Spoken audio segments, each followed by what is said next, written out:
The transport ship descended through the purple clouds of Viridian 7, and Captain Jake Morrison felt his stomach tighten. Not from the turbulence, but from what waited below. 3 years of preparation, countless briefings, and hundreds of simulated scenarios had brought him to this moment. First contact with the Zathran species. The first face-to-face meeting between humans and the insectoid aliens who had sent that mysterious signal into space 2 years ago. Jake looked around the cabin at his team. Dr. Lisa Chen sat with her eyes closed, probably reviewing the language protocols one more time in her head. As the expedition's chief linguist, she would be their voice if the translation devices failed. Next to her, Marcus Webb checked his sidearm for the 3rd time.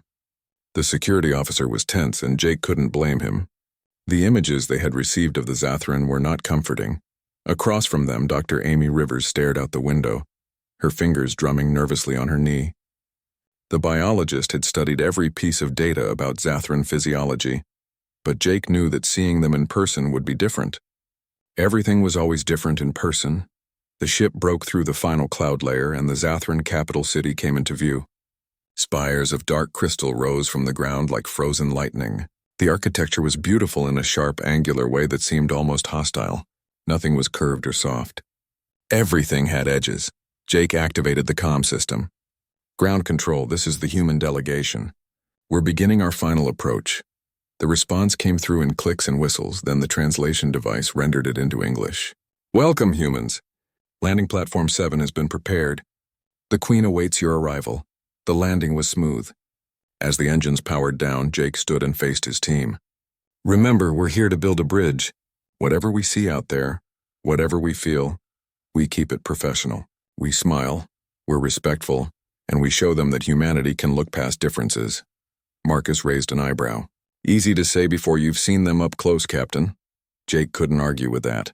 He had seen the pictures, watched the videos, but he knew those were carefully selected images. The Zathran had controlled what humanity saw of them. Now they would see the reality. The cargo door opened with a hiss, and warm air rushed into the cabin. It smelled strange, like minerals and something sweet that Jake couldn't identify. He stepped out first, his boots hitting the dark stone of the landing platform. They were waiting. 6 Zathran stood in a semicircle around the ship. Each one was roughly the size of a human, but that was where the similarity ended. Their bodies were covered in segmented exoskeletons that looked like polished black stone. 4 arms extended from their torsos, each ending in hands that had too many fingers. Their legs bent in ways that seemed wrong, jointed in places that made Jake's knees ache just looking at them. But their faces were the hardest part. Compound eyes that reflected light like broken mirrors, mandibles that clicked and moved even when they weren't speaking. No expressions that Jake could read. No warmth that he could detect. He heard Lisa take a sharp breath behind him. Marcus's hand moved closer to his weapon. Amy had stopped walking entirely. Jake kept moving forward. He had a job to do. The Zathran in the center stepped forward. This one was larger than the others, with patterns of deep blue running through the black exoskeleton. A translator device hung around what Jake assumed was its neck. "Captain Morrison," the device spoke in a feminine voice. "I am Shivara, advisor to Queen Jakira. Her Majesty has asked me to escort you to the palace." Jake bowed slightly, a gesture they had agreed upon as non-threatening. "Thank you, Shivara. My team and I are honored to be here." Shivara's head tilted in a way that might have been acknowledgement. "Please follow me. The Queen is eager to meet you." They walked through the city streets, and Jake tried not to stare. Zathran citizens stopped their activities to watch the humans pass. Some moved their mandibles in ways that the translator devices couldn't capture. Others simply stood perfectly still, their mirror-like eyes tracking every movement. The buildings around them were works of art, but art designed by minds that thought in different patterns. There were no doors, only openings that seemed to shift and change size. The streets followed no grid pattern, instead spiraling and intersecting at angles that made Jake's sense of direction spin. Lisa moved closer to him. "Captain, the atmospheric readings are within normal parameters, but I'm detecting some unusual chemical signatures. Nothing dangerous, but the Zathran might be releasing pheromones or other signals we can't consciously detect." "Noted," Jake said quietly. "Stay alert but calm." The palace rose before them like a crown of black diamonds. It was the largest structure in the city. with spires that reached so high they disappeared into the purple clouds above. Zathran guards stood at the entrance, larger than the civilians they had seen, with what looked like natural armor plating along their exoskeletons. Shivara led them through corridors that grew progressively grander. The walls were decorated with something that might have been art or might have been writing. Jake saw patterns that repeated, changed, evolved as they walked deeper into the palace. Finally, they entered a vast chamber. The ceiling was so high that Jake couldn't see it clearly in the dim light. At the far end of the room, on a throne carved from a single piece of dark crystal, sat Queen Jakira. She was magnificent and terrifying in equal measure. Larger than any Zathran they had seen so far, her exoskeleton was decorated with patterns of gold and silver that seemed to move in the light. She had 6 arms instead of 4, each one adorned with bands of metal. Her compound eyes were the size of Jake's fists, reflecting the light from dozens of angles. Jake's team had stopped moving. He could feel their fear, their instinct to run. But he had come too far to let instinct win. He walked forward alone, stopping at what he judged to be a respectful distance from the throne. "Your Majesty," he said, bowing deeply, "I am Captain Jake Morrison, representing the United Earth Government. We come in peace and friendship, hoping to begin a dialogue between our peoples." The Queen leaned forward and Jake heard her natural voice for the first time. It was like wind chimes made of glass, beautiful and alien. Then the translator spoke. "Captain Morrison, you are brave to come before me. Your species has sent us many messages, many promises, but this is the first time you have sent someone willing to stand in the same room with us." She paused and her mandibles moved in a complex pattern. "Tell me, Captain, are you afraid?" Jake considered lying. Diplomacy often required careful words, calculated responses, but something in the Queen's voice, in the way she asked the question, told him she would know if he lied. "Yes, Your Majesty, I am afraid. But not of you specifically. I'm afraid of making a mistake, of failing to build the bridge our species need. I'm afraid of letting my own limitations prevent something important from happening." The Queen was silent for a long moment. The only sound in the chamber was the quiet clicking of mandibles from the Zathran courtiers who lined the walls. Then Queen Jakira stood. She was even larger than Jake had thought, towering over him as she descended from her throne. Each of her 6 arms moved independently, creating a flowing motion that was almost hypnotic. She stopped directly in front of him, so close that he could see his own reflection in her compound eyes. Broken into 1,000 tiny versions of himself, all watching, all waiting. "You are honest," she said. "That is a good beginning. But there is something we must address immediately, Captain. Something that will determine whether our peoples can truly work together." She gestured with one of her upper arms, indicating herself, then the other Zathran in the room. "We know what we look like to you. We have studied your species, your art, your standards of beauty. We know that to human eyes we are monsters." Jake heard Marcus shift uncomfortably behind him. Lisa made a small sound of protest, but Jake kept his eyes on the Queen. "We are not fools, Captain. We will not build a relationship on comfortable lies. So I ask you directly before we proceed any further with these talks. When you look at me, what do you see?" The chamber fell completely silent. Jake knew that his answer would shape everything that followed. The Queen had laid down a challenge, demanded honesty when dishonesty would have been so much easier. Jake took a breath and did something that surprised everyone in the room, including himself. He smiled, a genuine warm smile that reached his eyes. "May I answer that question over time, Your Majesty? Because right now, I see someone I'm just beginning to understand." Queen Jakira's mandibles moved in a pattern that the translator struggled to interpret. Finally, the device settled on something like interesting or perhaps curious. She gestured with 2 of her middle arms toward a side chamber. "Then let us begin this understanding, Captain. Your team may wait in the guest quarters. Shivara will show them where they can rest and refresh themselves. You and I will speak alone." Marcus stepped forward immediately. "Captain, protocol requires that—" "Protocol can wait, Commander," Jake said softly. "If the Queen wishes to speak privately, then that's what we'll do." He looked at Lisa and Amy. "I'll be fine. Get settled in. We'll debrief later." Lisa nodded, though her expression showed clear concern. Marcus looked like he wanted to argue further, but thought better of it.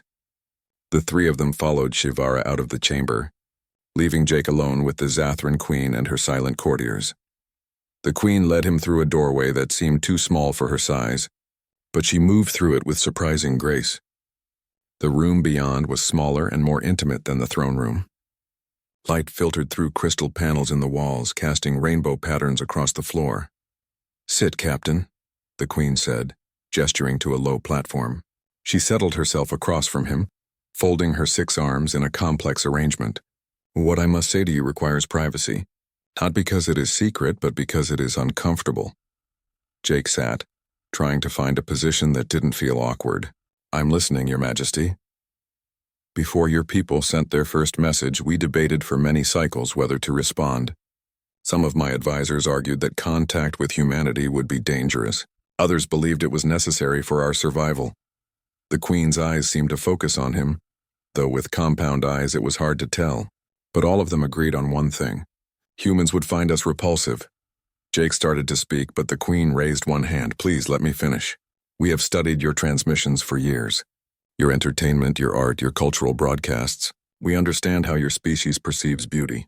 Soft skin, rounded features, expressions created by flexible faces. You value symmetry of a certain type, warmth of coloring, features that suggest youth and vitality." She paused. "We have none of these things." The Queen stood and moved to one of the crystal walls. The rainbow light played across her exoskeleton, highlighting the sharp angles and alien geometry of her form. "In your stories, creatures like us are always the monsters, the aliens to be feared, the enemy to be destroyed. We are the nightmare that hides under the bed, the terror in the darkness. When you landed today, I watched your team's reactions through the security sensors. I saw the fear, the disgust, the instinct to flee." Jake felt a knot in his stomach. She was right, of course. Every word was true. His team had been afraid. He had been afraid. Still was, if he was honest. "Your Majesty, I won't lie to you. My people do find your appearance challenging. We're not used to—" "Say it, Captain. Use the word. Monstrous, horrifying, ugly." The Queen turned back to him, and now there was something in her voice that the translator rendered as sadness. "We know what we are to you. We have accepted this. But what we cannot accept is dishonesty. If we are to work together, if there is to be any hope of true cooperation between our species, it must be built on truth." She moved closer, lowering herself so that her face was level with his. "So I ask you again, Captain, and this time I want complete honesty, not diplomatic words. When you look at me, what do you truly see? Do not spare my feelings. Do not try to be kind. I am asking you to name what I am in your eyes."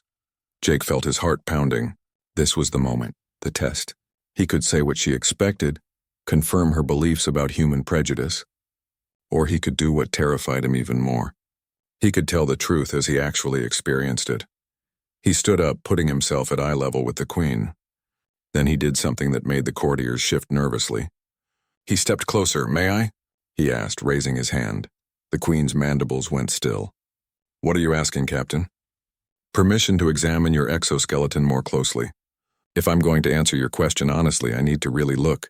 There was a long silence. Then the Queen extended one of her lower arms. "You may." Jake reached out slowly, giving her plenty of time to pull back if she wanted. His fingers touched the hard surface of her exoskeleton. It was cool and smooth like polished stone, but there was a faint vibration under the surface. Life. Warmth. A pulse that matched a rhythm he didn't understand. He looked at the patterns in the dark material. Up close they were incredibly complex. Swirls of gold and silver that seemed to follow mathematical principles. Fractals maybe, or something more sophisticated that humanity hadn't discovered yet. "Your Majesty, may I ask you a question first?" "Speak." "What do the Zathran find beautiful? In your own species, what makes someone attractive or appealing?" The Queen's mandibles moved in what might have been surprise. "That is not the question I expected, but it's important, because beauty isn't absolute. It's cultural, learned, contextual." Jake stepped back but kept his eyes on her. "The Zathran must have standards of beauty, things you find appealing in each other." The Queen considered this. "We value symmetry of pattern, the precision of movement, the strength and clarity of exoskeleton, the complexity of our chemical signatures which you cannot perceive, the elegance of our bioluminescence in darkness." She paused. "And the depth of our resonance, the quality of our natural voice. These things tell us about health, about genetic fitness, about compatibility. And you possess all these qualities, don't you? You're considered beautiful by Zathran standards. I am the Queen, I was chosen partly for these attributes, yes. Jake smiled again, and this time it was wider. Then let me answer your question, Your Majesty. When I look at you, I see someone who is trying to understand what I see. And what I see is complex. He gestured to her exoskeleton. I see patterns that are mathematically precise. Human artists would study those patterns for years and never replicate them. I see a form that is perfectly adapted to its environment, efficient in ways that human bodies are not. I see strength without bulk. I see movement that follows rules of physics I barely understand. The Queen's head tilted. These are observations, Captain. Not answers to my question. I'm getting there, Jake said. You asked me to be honest, so I will be. When I first saw images of your people, I was startled. Uncomfortable. Your form is so different from mine that my instincts didn't know how to process it. And yes, there was fear. He saw the Queen's arm shift as if preparing for disappointment. But, Jake continued, in the minutes I've spent in your presence, something has changed. Because I started looking instead of just seeing. I started noticing instead of just reacting. He met her compound eyes directly. When you moved across this room, there was grace in it. When the light hits your exoskeleton, it creates beauty that human jewelers would envy. When you speak, even through a translator, there's intelligence and emotion that transcends the medium.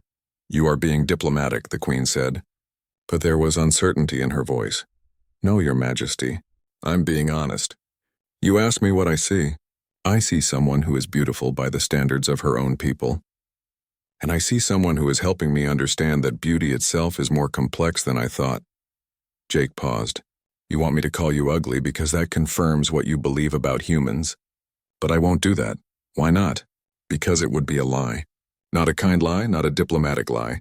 Just a lie. Jake spread his hands. You're not ugly, Your Majesty. You're different. And different is only ugly if we decide it is. Queen Jakira was silent for a long moment. Her mandibles moved in patterns that the translator couldn't interpret.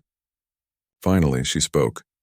You are either the most skilled liar I have ever encountered or the most unusual human in your species. I'm really not that unusual, Jake said. I'm just someone who's willing to look past his first reaction. Given time, I think most humans could do the same. Time, the Queen repeated. Yes, perhaps time is what we both need. She moved back to her resting platform. I brought you here to confirm my fears, Captain. To prove to myself that this alliance was doomed before it began. Instead, you have made me curious. Curious is a good start. It is also dangerous, the Queen said. Curiosity led my people to reach out to yours, and now we must see where it leads us both. She touched a panel on the wall and Shivara entered the chamber. Show Captain Morrison to his quarters. Tomorrow we will begin the formal negotiations. But tonight let him rest and think about what we have discussed. Jake bowed. Thank you, Your Majesty, for your honesty and for this conversation. As he turned to leave, the Queen spoke one more time. Captain Morrison, you say I am not ugly, but you have not said I am beautiful. Is that because you still cannot bring yourself to say it? Jake paused at the doorway. Then he turned back and met her eyes. I said I see someone I'm just beginning to understand. Beauty requires understanding, Your Majesty. Ask me again when I've had more time to look. He left before she could respond, following Shivara through the corridors. But he could feel the Queen's compound eyes watching him until he was out of sight, and he wondered if he had just made the situation better or infinitely more complicated. Jake woke to the sound of chiming crystals. For a moment, he forgot where he was. Then the purple light filtering through the strange angular windows reminded him. Viridian 7, the Zathran homeworld. He was in the palace in guest quarters that were simultaneously luxurious and deeply uncomfortable. The bed was flat and hard, perfect for an exoskeleton but terrible for a spine. The room temperature was precise but somehow wrong for human comfort. Everything worked but nothing felt right. He found his team in the common area picking at breakfast. The Zathran had tried to provide human food, but the results were strange. Fruit that looked almost right but tasted like minerals. Bread that had the wrong texture.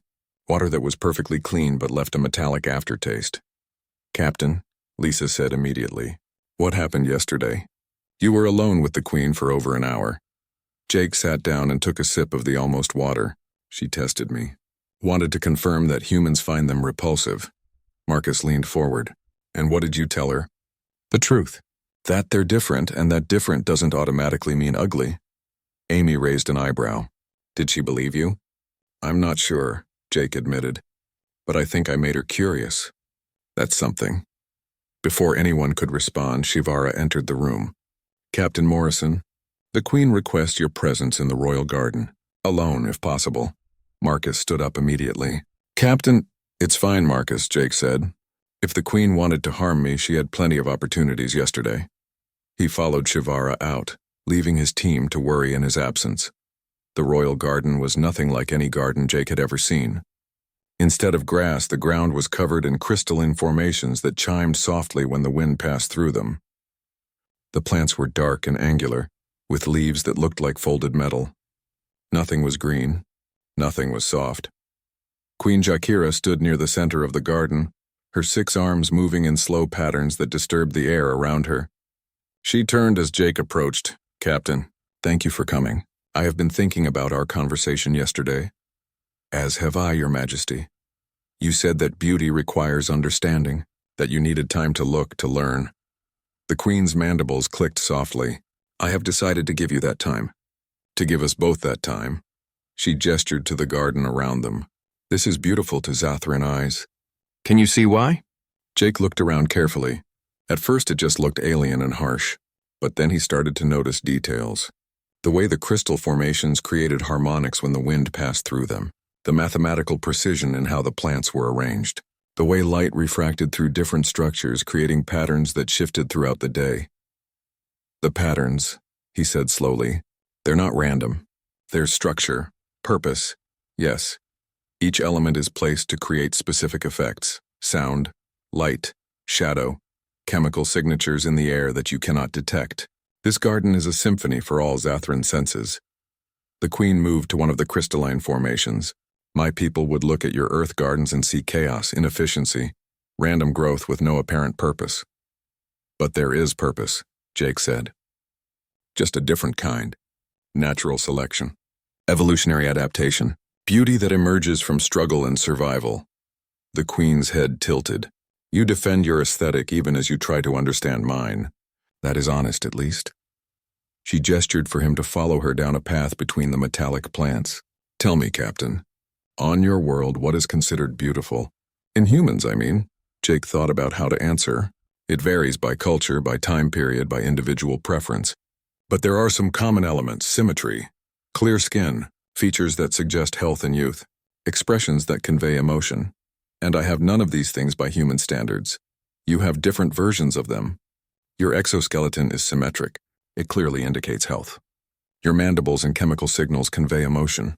Just not in ways I've learned to read yet. Jake paused. Yesterday you said that Zathran value complexity of pattern and precision of movement. You have both of those in abundance. The Queen stopped walking. You're trying very hard to find beauty in me, Captain. Why, is it truly for diplomatic purposes? Or is there something else? Jake met her compound eyes. I'm trying to see you clearly, Your Majesty, without the filter of my expectations or fears. That's all. And what do you see? This time, Jake didn't hesitate. I see someone who is afraid of rejection, who expected me to confirm her worst beliefs about how humans would perceive her, who is powerful and intelligent but also vulnerable. The Queen's mandibles went completely still. Then she made a sound that the translator couldn't process. When she spoke again, her voice was quieter. No one has ever said such things to me. My own people see the Queen, the ruler, the symbol of our species. They do not see vulnerability. Maybe they should, Jake said gently. Vulnerability isn't weakness, it's honesty. The Queen was silent for a long moment. Then she moved closer to Jake, near enough that he could feel the faint vibration of her exoskeleton. You asked me yesterday what Zathran find beautiful. Let me show you something. She touched a panel hidden in one of the crystal formations, and suddenly the garden changed. The crystalline structures began to glow, not with light but with bioluminescence that pulsed in patterns. The Queen's exoskeleton responded, patterns of gold and silver beginning to shine with their own inner light. Other Zathran emerged from hidden areas of the garden, and they too were glowing. It was like watching a conversation conducted in light. Patterns would appear on one Zathran, then echo or respond on another, complex messages being sent faster than speech, beautiful and alien and utterly captivating. Jake stood transfixed. This is how you communicate? Your true language? One of them, the Queen said, and now her glow was pulsing in time with her words. In darkness, we speak in light. In light, we speak in chemicals and sound. We are a species of many languages, Captain, and in all of them, there are ways to express beauty. The display continued for several minutes, and Jake felt something shift in his perception. He wasn't just seeing alien creatures anymore. He was watching people communicate, express themselves, share something meaningful. The fear he had felt was being replaced by wonder. When the display ended and the lights faded, the Queen turned to him. Now I will ask you again, Captain. What do you see when you look at me? Jake took a breath. I see someone who just shared something sacred with me. Something private and important. I see grace in how you move. Intelligence in how you speak. Artistry in your patterns. And yes, Your Majesty, I see beauty. Not human beauty. Zathran beauty. But beauty nonetheless. The Queen's mandibles moved in a pattern that might have been disbelief. You truly mean this. I can sense it in your chemical signals, faint as they are. You are not lying for diplomatic purposes. No, I'm not. But you called me gorgeous yesterday. Why use that word? Why call me gorgeous when I am ugly by every human standard? Jake smiled. Because gorgeous doesn't just mean conventionally attractive, Your Majesty. It means striking, impressive, worthy of attention and admiration. And you are all of those things. The Queen moved even closer. You confuse me, Jake Morrison. You should be repulsed. Your instincts should be screaming at you to run. And yet you stand here telling me I am beautiful, and I believe you mean it. I do mean it. But I understand your confusion. I'm a little confused myself. Jake gestured to the garden. 2 days ago, if someone had shown me pictures of this place, I would have thought it was harsh and alien. Now I see the artistry. The same thing is happening with you. The more I understand, the more I see. This is dangerous, the Queen said softly. Not for the Alliance. For us personally. I am beginning to care about your opinion. To value your perception. That should not matter to me. You are an alien, a human. And yet we're both people, Jake finished. Just people trying to understand each other. The Queen's glow pulsed once softly. My people have a word. It does not translate well. It means someone who sees truth where others see only surface. Someone who looks deeper. She paused. I think you might be that, Captain. And I am not sure if that makes me happy or terrified. Can it be both? Perhaps? The Queen turned away, her glow fading. We should return to the palace. There are formal negotiations to begin, treaties to discuss, proper diplomatic matters. Your Majesty, Jake said as they walked back. Thank you for showing me the light display. For trusting me with it. Do not thank me yet, Captain. You have made this mission more complicated than it needed to be. How so? The Queen looked back at him with her compound eyes. Because now I cannot simply dismiss humans as beings who will never see past our appearance. You have proven that is not true. And that means I must consider possibilities I had not allowed myself to imagine. They walked in silence back to the palace, but something had changed between them. The fear was still there on both sides, but it was being slowly replaced by something else. Understanding, curiosity, and perhaps tentatively, the beginning of genuine respect. As they reached the palace doors, the Queen stopped. Tonight there will be a formal dinner. Diplomatic protocols. Other members of my court will attend. They will watch how you react to us in a more public setting. I'll be ready. Will you? The Queen's mandibles moved in what might have been. The formal dinner was exactly as uncomfortable as Jake had expected. The dining hall was vast and angular, with tables that were too low for humans and seating that wasn't designed for bodies with spines. His team sat clustered together at one end, while various Zathran nobles and officials occupied the rest of the space. The food was better than breakfast had been, but only slightly.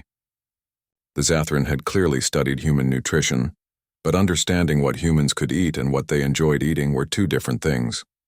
Jake forced down something that might have been meat, trying not to think too hard about its texture. Queen Jakira sat at the head of the table, her 6 arms managing multiple implements simultaneously. To her right was Shivara, and to her left was a Zathran Jake hadn't met before. This one was smaller than the Queen, but had deep red patterns in its exoskeleton instead of gold. Captain Morrison, the Queen's voice came through his translator. Allow me to introduce General Krazith, commander of our planetary defense forces. The red-patterned Zathran's mandibles clicked sharply. Captain, I have been eager to meet the human who has so captivated our queen's attention. There was something in the tone that made Jake cautious. The honor is mine, General. Your people's military capabilities are impressive. As are yours, Krazith replied, which is precisely why many of us question this alliance. Strong species do not need partners. They need to remain vigilant. The table went quiet. Jake saw Marcus tense up, ready to respond, but Jake gave him a subtle gesture to stay calm. Strength comes in many forms, General, Jake said carefully. Sometimes the strongest choice is to build bridges instead of walls. Pretty words, Krazith said. But I notice you have not addressed the central issue. Why should we trust a species that finds us repulsive? Queen Jakira's glow flickered. General, that is not— It is a fair question, Your Majesty, Jake interrupted gently. He looked directly at Krazith. You're right that initial reactions matter. And you're right that many humans will find Zathran appearance challenging at first. But the same is true in reverse, isn't it? Humans must look strange to you. Soft. Vulnerable. Wrong. Krazith's mandibles moved in what might have been acknowledgement. We find your lack of exoskeleton disturbing. Your exposed flesh seems weak. And yet we've developed tools and technology to compensate, just as you've developed your own solutions to your environment's challenges. Jake leaned forward. The question isn't whether we find each other strange. The question is whether we can look past that strangeness to see what we have in common. And what do we have in common with you, Captain? Another Zathran asked from down the table. This one had patterns of deep purple. Jake thought carefully. We both developed language, complex societies, art and music. We both look at the stars and wonder what's out there. We both have the capacity for curiosity, for learning, for growth. Those are not small things. Those are abstracts, Krazith said. I deal in concrete realities. And the reality is that you are weak, small creatures who will probably betray us once you learn our defenses. General, the Queen's voice was sharp. You overstep. Do I, Your Majesty? Or am I the only one willing to say what everyone is thinking? Krazith's glow began to pulse in angry reds. We have heard the captain's pretty words about seeing past appearances. But words are easy. Actions matter. What has he actually done to prove this alliance is worth the risk? Jake saw his opportunity. You're right, General. Words aren't enough. So let me make a proposal. Queen Jakira showed me your light communication yesterday. It was beautiful and complex. Let me show you something of human culture in return. A genuine exchange, not just diplomatic pleasantries. The Queen's mandibles moved in surprise. What did you have in mind, Captain? Give me access to a display screen and an audio system. Let me share human music and art with anyone who's interested. Not propaganda. Not carefully selected diplomatic materials. Real human culture in all its messy, emotional glory. There was silence around the table. Then Shivara spoke. This is highly irregular. We would need to verify that any materials shared are not harmful or deceptive. Of course, Jake agreed. Check everything. I have nothing to hide. Krazith made a sound like grinding stone. And what do you expect to accomplish with this display, Captain? Do you think showing us your primitive art will somehow make us trust you? No, Jake said honestly. But it might help you understand us better. And understanding is the foundation of trust. The Queen was quiet for a long moment, her glow shifting through colors that Jake was beginning to recognize as thought patterns. Finally, she spoke. Very well, Captain. Tomorrow evening, you may present examples of human culture to my court. We will see if your actions match your words. The rest of the dinner passed in tense silence. When it finally ended, Jake's team surrounded him immediately. Captain, are you sure about this? Lisa asked. If we share the wrong things, it could make the situation worse. It could, Jake agreed. But staying at arm's length won't build trust either. We need to show them who we really are. And who are we? Marcus asked quietly. Because I'm not sure the Zathran are going to like the answer. Back in their quarters, Jake spent hours going through his personal files, music, art, literature, trying to find pieces that would translate across the vast gulf of species difference. He was still working when there was a soft chime at his door. He opened it to find Shivara standing there alone. Captain Morrison, may I speak with you privately? Jake stepped aside to let her in. Shivara moved into the room with that characteristic Zathran grace, her forearms folded in a complex pattern. The Queen asked me to check on you. She is concerned about tomorrow's presentation. So am I, Jake admitted. I'm trying to choose carefully, but I'm not sure what will resonate with your people. Shivara's mandibles moved in what Jake was learning to recognize as contemplation. Captain, may I ask you something directly? Of course. Why are you doing this? Not the political mission. The other part. The conversations with the Queen. The genuine interest. You could maintain professional distance and still accomplish your diplomatic goals. Jake sat down and gestured for Shivara to do the same. She settled onto one of the low platforms that the Zathran preferred. Because distance won't create understanding, Jake said, and I think understanding is what both our species need most right now. The Queen is changing, Shivara said quietly. In the past 3 days I have seen her consider possibilities she had dismissed long ago. You are responsible for that change. Is that a bad thing? I do not know yet, Shivara admitted. She is my queen and my friend. I want her to be happy, but I also worry that you are giving her hope that may be false. If humans ultimately reject us, if this alliance fails, she will be hurt in ways that go beyond politics. Jake felt the weight of that responsibility. I'm not trying to hurt her. I'm just trying to be honest. Honesty can hurt too, Captain. Shivara stood. Tomorrow when you present human culture, remember that you are not just educating the court. You are showing the Queen what you value, what humans are capable of. Choose carefully. After Shivara left, Jake returned to his files with new purpose. He needed to show the Zathran something meaningful, something that would bridge the gap between their species. The next evening, the presentation hall was filled. It seemed like half the palace had turned out to see what the human would show them. Jake stood before a large display screen, his team seated in the front row, while rows of Zathran filled the rest of the space.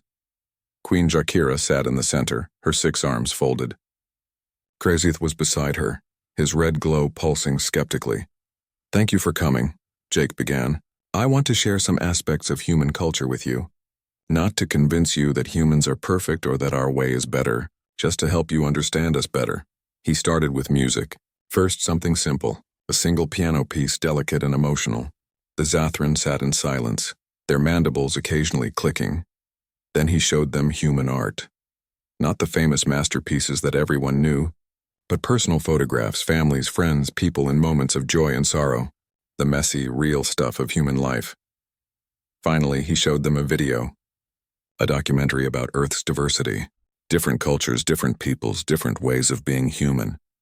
And he narrated as it played. This is humanity, he said. We are not one thing. We are thousands of cultures, millions of individuals, all trying to figure out how to live together. We fail a lot. We hurt each other. We make mistakes, but we also keep trying.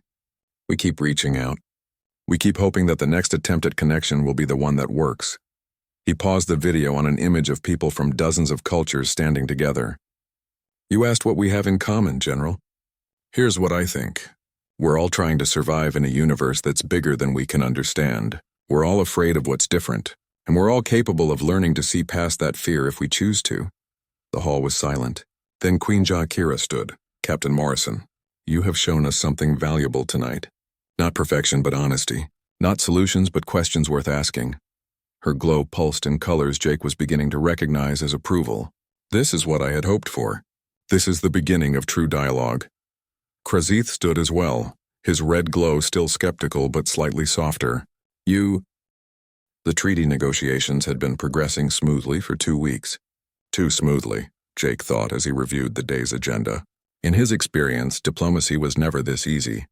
There were always complications, disagreements, moments of tension that required careful navigation. But the Zathran negotiating team had been cooperative, almost eager to find common ground. Trade agreements, cultural exchange programs, joint scientific initiatives. Everything was falling into place like pieces of a puzzle. Jake sat in the conference room, watching Lisa and Shivara work through the details of the language exchange program. Amy was in another wing of the palace, collaborating with Zathran biologists on environmental studies. Even Marcus seemed less tense, having developed a professional rapport with some of the Zathran security personnel. Queen Jakira had been present for most of the negotiations, her 6 arms managing data tablets while she followed multiple conversation threads simultaneously. She was brilliant, Jake had come to realize. Not just intelligent, but capable of processing information in ways that human minds couldn't match. During a break, she approached him privately. "Captain Morrison, I have been reviewing the proposed timeline for the Alliance announcement. Everything is proceeding well." "Almost too well," Jake said before he could stop himself. The Queen's mandibles paused mid-movement. "You sense something wrong?" "I don't know. Maybe I'm just paranoid, but in my experience, when everyone agrees this quickly, it usually means someone is planning something in the background." "You think there is opposition to the Alliance within my court?" "I think there's always opposition to change, Your Majesty. The question is how organized it is." The Queen's glow flickered in patterns Jake had learned meant concern. "General Krazith has been quiet lately." "Too quiet? I thought perhaps your presentation had changed his perspective, but now I wonder." Before Jake could respond, an alarm began to sound. Not loud, but insistent. A pattern of clicks and whistles that made every Zathran in the room go rigid. Shivara rushed over. "Your Majesty, there's been an incident in the lower city. An explosion near the human delegation's transport ship." Jake's blood went cold. "Was anyone hurt?" "Unknown. But there is damage to the ship and surrounding structures. This may be an accident, but you don't believe that," Jake finished. Neither did he. The timing was too convenient. Queen Jakira's entire body language changed. The diplomatic, thoughtful queen vanished, replaced by someone who moved with military precision. "Captain Morrison, gather your team. Shivara, full security protocols. I want to know what happened and who is responsible." The explosion had happened in a maintenance district where the human transport ship was docked for routine service. By the time Jake and his team arrived with the Queen and her guards, the area was sealed off. Smoke still rose from damaged structures, and several Zathran workers were being treated for injuries. The transport ship itself was damaged but intact. Whatever had exploded had been outside the vessel, not inside. Marcus immediately went to examine the blast site while Jake and the Queen approached the injured workers. Through the translator, they learned that the explosion had occurred just as the workers were about to begin their shift. If it had happened an hour later, casualties would have been much higher. "This was a bomb," Marcus said, returning from his inspection. "Someone knew the work schedule and timed it to minimize Zathran casualties while maximizing damage to our ship." "A warning," Queen Jakira said, her voice tight. "Someone is sending a message." Amy knelt beside one of the injured Zathran workers, examining the creature with her medical kit. The worker's exoskeleton was cracked, leaking fluid that Jake tried not to think about too closely. But Amy worked without hesitation, applying emergency sealant to the cracks. "This one needs proper medical attention," Amy said. "The sealant will hold, but not for long." The Queen gestured, and two of her guards carefully lifted the injured worker. "Take him to the medical facility immediately. See that all the wounded receive the best care available." Jake watched Amy's hands shake slightly as she stood. She had just touched, cared for, and probably saved a Zathran without a moment's hesitation. A week ago, she had been afraid to be in the same room with them. Krazith arrived with additional security forces. His red glow was pulsing rapidly. "Your Majesty, we are investigating, but I must advise that the human delegation be moved to a more secure location. Or sent home," another voice added. Jake turned to see a Zathran he recognized from the court, one with patterns of dark green. Lord Vexthor, if he remembered correctly.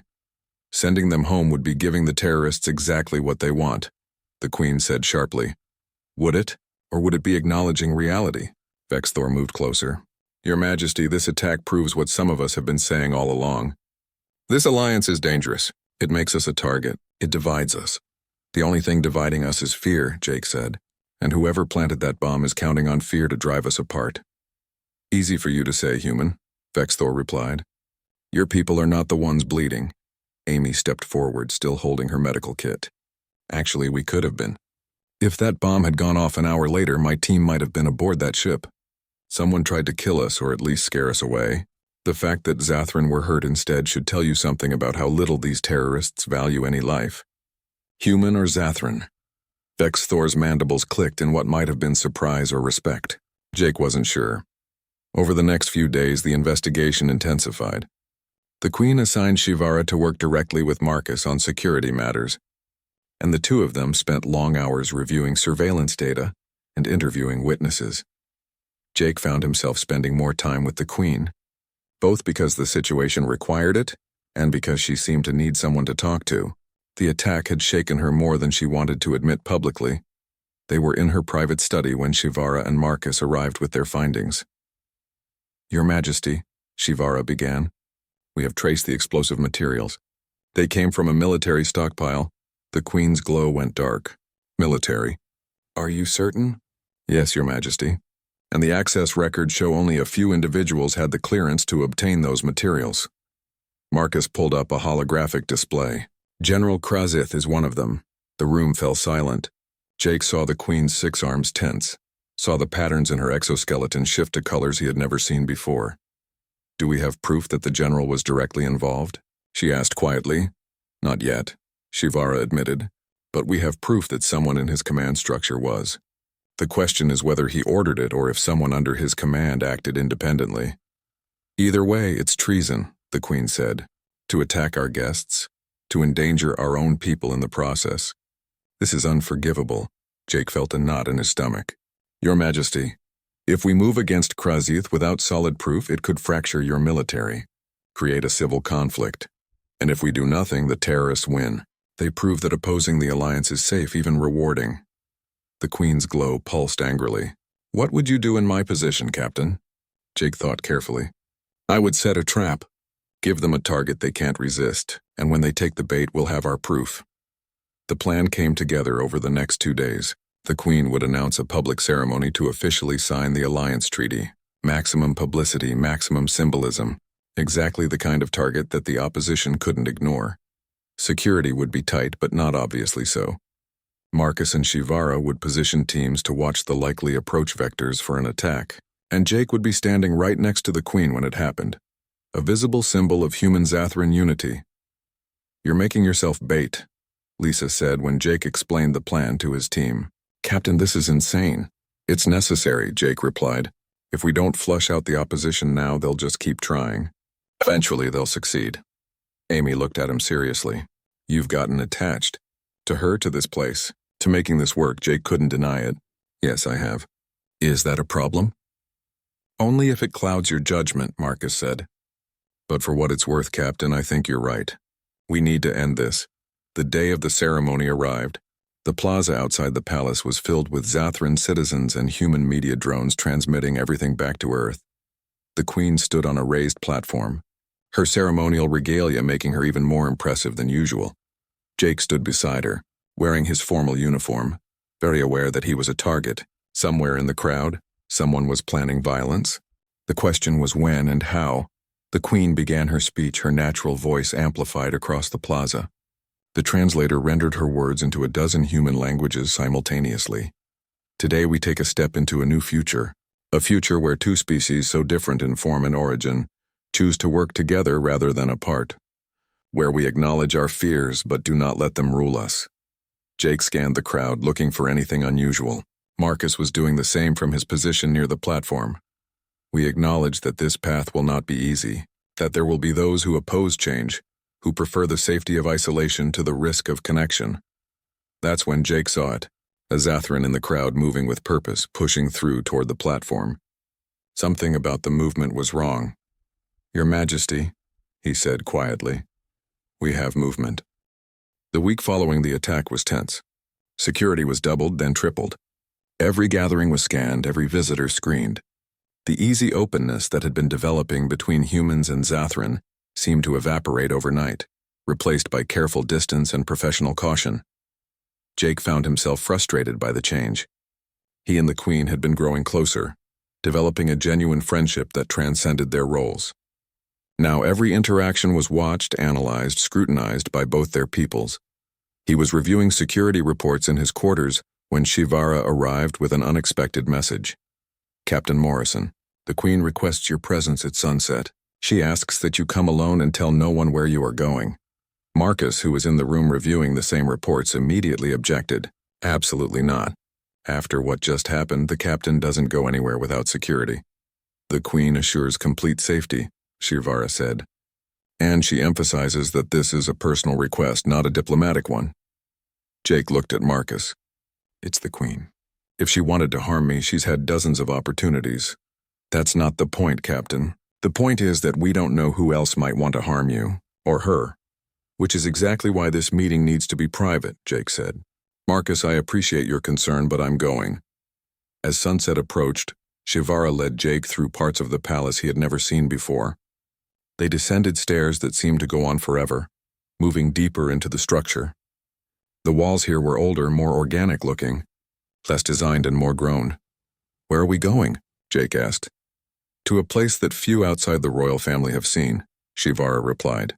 The Queen is offering you a great honor, Captain, and a great trust. They emerged into a vast underground chamber. The ceiling was so high that Jake couldn't see it in the darkness. The air was warm and smelled of minerals and something indefinable. Strange. Queen Jakira stood in the center of the chamber, her 6 arms spread wide. She was alone, without guards or attendants. In the dim light, her exoskeleton seemed to glow faintly. Thank you, Shivara, the Queen said. You may leave us. Shivara bowed and departed, leaving Jake alone with the Queen in the darkness. Your Majesty, Jake began. What is this place? This is the chrysalis chamber, the Queen said. It is where my people come when they molt, when they transform, when they need to be vulnerable and protected. It is our most sacred space. Jake felt the weight of that statement. And you brought me here. I brought you here because I want to show you something that no outsider has ever seen. Something that will help you understand my people in a way that words cannot convey. The Queen moved to a panel in the wall and touched it with one of her upper hands. The chamber began to glow, not with artificial light but with the same bioluminescence Jake had seen in the garden. But this was different. More intense. More profound. The walls themselves were alive with light. Patterns emerged, shifted, evolved. They told stories. Jake could sense that, even though he couldn't read them. History. Memory. The collective experience of the Zathran species written in light. Then other Zathran began to enter the chamber. Dozens of them moving silently into the space. They positioned themselves around the perimeter, their own exoskeletons beginning to glow in response to the walls. This is the chrysalis dance, the Queen said softly. It is performed only once per cycle. It is our way of remembering who we are, where we came from, and who we hope to become. The dance began. Jake had no other word for it. The Zathran moved in patterns that were clearly choreographed but felt spontaneous. Their glows pulsed in complex rhythms, creating a visual symphony. They were communicating with each other, with the space, with something beyond Jake's ability to fully comprehend. He watched as the Queen joined the dance. She moved with a grace that took his breath away. This was not the careful, controlled politician he had been negotiating with. This was someone expressing something fundamental about herself, about her people, about existence itself. The patterns told stories. Jake couldn't understand the details, but he could sense the emotional content: struggle, survival, adaptation, joy, sorrow, fear, hope. All of it woven together in light and movement. One story seemed to be about a time when the Zathran were nearly extinct. The lights dimmed, the movements became desperate. Then slowly, recovery, growth, renewal. The lights brightening again, the movements becoming confident. Another story was about first contact with other species. Jake saw patterns that might have represented other aliens. Some encounters ended in conflict, represented by chaotic light patterns. Others ended in withdrawal, the Zathran choosing isolation over risk. And then the Queen moved to the center of the chamber. Her glow became the brightest point in the space. She began a solo dance, and Jake realized she was creating a new story, a new pattern that had never been part of the chrysalis dance before. She was telling the story of humanity's arrival. Of Jake's arrival, he saw himself represented in her movements. A figure without an exoskeleton, soft and vulnerable. The other Zathran watched as the Queen's dance showed initial fear, confusion, the expectation of rejection. Then the dance showed something changing. A moment of connection, understanding. The soft figure and the armored figure finding common ground. The other Zathran began to add their own light to the pattern. Some were skeptical colors, others were curious, but they were all engaging with the story, making it part of their collective memory. The dance continued for what felt like hours but might have been only minutes. Time seemed to work differently in the chrysalis chamber. When it finally ended, the Zathran held their positions for a long moment, their glows pulsing in unison. Then slowly they began to disperse. Jake stood motionless, overwhelmed by what he had witnessed. The Queen approached him, her glow dimmed to a soft pulse. "Do you understand now, Captain? Why I brought you here?" Jake's voice was rough when he spoke. "I think so. You wanted me to see your people as you see them, to experience something that defines who you are. Yes. But more than that, I wanted to show you vulnerability." The Queen's 6 arms folded in a complex pattern. "In that dance, we expose everything. Our fears, our failures, our hopes. We are completely open to each other. No armor, no masks, just truth." "It was beautiful," Jake said, and his eyes were wet. "I don't have the words to describe how beautiful it was." The Queen moved closer. "You cried. I did not know humans could cry from beauty. We cry from a lot of things: joy, sadness, being moved by something greater than ourselves." Jake wiped his eyes. "Your Majesty, thank you. This was a gift I don't think I can ever repay." "You have already repaid it, Jake Morrison. When you threw yourself over me during the attack, when you risked your life for mine, that was your chrysalis dance, your moment of complete vulnerability and truth." They stood in silence for a moment, 2 very different beings who had found a way to see each other clearly. "I need to tell you something," the Queen said finally. "Something that has been growing in me since we met." "What is it?" "When you first arrived, I was certain that you would confirm my worst beliefs about humans. That you would find me repulsive. That any alliance would be built on polite lies and careful distance." The Queen's glow shifted through colors Jake had learned to recognize. "But you did something I never expected. You looked at me, truly looked, and you saw something worth valuing. Because there is something worth valuing, perhaps. But the point is that you changed how I see myself, how I see my people, how I see possibility." The Queen paused. "And now I must be vulnerable with you in a different way. I must tell you that I value you, Jake Morrison. Not as a diplomat, not as a representative of your species, as an individual, as someone I have come to trust and care for." Jake felt his heart beat faster. "Your Majesty, please let me finish. I know that our peoples are different. I know that what I feel may not translate across our biological divide. But I needed you to know. When you leave Viridian 7, when you return to your own world, you will carry with you the knowledge that a Zathran Queen valued your presence. Your perspective, you." Jake stepped closer. "For what it's worth, Your Majesty, I value you too. And not just as a queen. You've taught me so much about looking past surfaces, about finding beauty in unexpected places, about the courage it takes to be vulnerable. We are a strange pair," the Queen said, and there was something like humor in her voice. "An insect and a mammal trying to bridge a gap that evolution made as wide as possible." "Maybe that's the point," Jake said. "If we can bridge this gap, if we can find common ground despite being so different, then maybe there's hope for everyone. Maybe understanding isn't impossible after all." The Queen's glow pulsed in patterns that Jake had learned meant deep emotion. "You still think I'm beautiful, don't you? Even after all this time, even knowing all my flaws and fears, you still see something worth calling gorgeous." "I do," Jake said simply. "Because you are. Not by human standards, by any standards that matter. Strength, intelligence, grace, courage. The willingness to be vulnerable. You have all of that. How could I see anything but beauty?" The Queen made that untranslatable sound she sometimes made. Then slowly she extended one of her hands toward him. Jake took it, feeling the cool, hard surface of her exoskeleton against his warm, soft skin. The morning of the treaty signing arrived with surprising calm. After weeks of tension, threats, and near disasters, the day itself felt almost anticlimactic. The sun rose over the crystal spires of the Zathran capital, painting everything in shades of purple and gold. Jake stood in his quarters, adjusting his formal uniform for the last time. This was it, the moment that would define his career, and potentially reshape the future of both species. He should have been nervous. Instead, he felt a strange sense of peace. A knock at the door brought Lisa, Marcus, and Amy. They were all dressed in their formal attire, ready for the ceremony. "How are you feeling, Captain?" Lisa asked. Strangely confident, Jake admitted. "Is that weird?" "After everything we've been through?" Marcus said. "Nothing is weird anymore. I've watched you develop a genuine friendship with an alien queen. I've seen Amy treat Zathran casualties without hesitation. I've worked side by side with Shivara. If someone had told me a month ago that any of this was possible, I would have thought they were crazy. Amy nodded. We've all changed. The question is whether our species back home have changed enough to